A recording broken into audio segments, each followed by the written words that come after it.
আসসালামু আলাইকুম। মাইক্রোসফট পাওয়ার পয়েন্টের আরেকটি ভিডিওতে আপনাকে স্বাগতম। এই ভিডিওতে আমরা দেখাবো কিভাবে মাইক্রোসফট পাওয়ার পয়েন্ট থেকে আমরা স্ক্রিনশট নিতে পারি। তো প্রথমে আমরা একটা ব্ল্যাঙ্ক স্লাইড নেব। স্লাইড নেওয়ার পর ইনসার্ট ট্যাবে যাব। ইনসার্ট ট্যাব থেকে এখানে দেখতে পাচ্ছেন যে স্ক্রিনশট নামে একটা অপশন রয়েছে। সো এখানে চাপ দিব। এখানে কিছু উইন্ডোজ শো করতেছে। এখানে আমার ওপেন করা ছিল পিছনে ব্যাকগ্রাউন্ডে। সো এখান থেকে আমরা এছাড়া আমরা স্ক্রিন ক্লিপিং এখানে চাপ দিব। এখানে চাপ দিলে আমাদের ব্যাকগ্রাউন্ডে স্ক্রিনটা ওপেন করা আছে সেটা চলে আসবে। ওখান থেকে আমরা এইভাবে ড্র্যাগ করে ধরে সিলেক্ট করে দিতে পারি যে আমরা কতটুকু চাচ্ছি। সো সিলেক্ট করে দিলাম।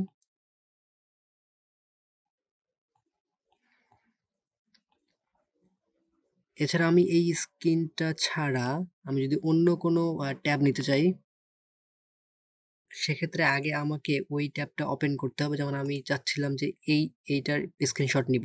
তো সেক্ষেত্রে এইটা ওপেন করে রেখে পাওয়ার পয়েন্টে যেতে হবে। পাওয়ার পয়েন্টে গিয়ে insert tab, screenshot, screen clipping.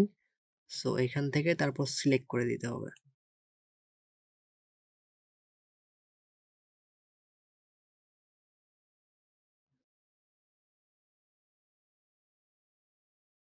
তো মাইক্রোসফট পাওয়ার পয়েন্টে আমরা এভাবে স্ক্রিনশট নিতে পারি।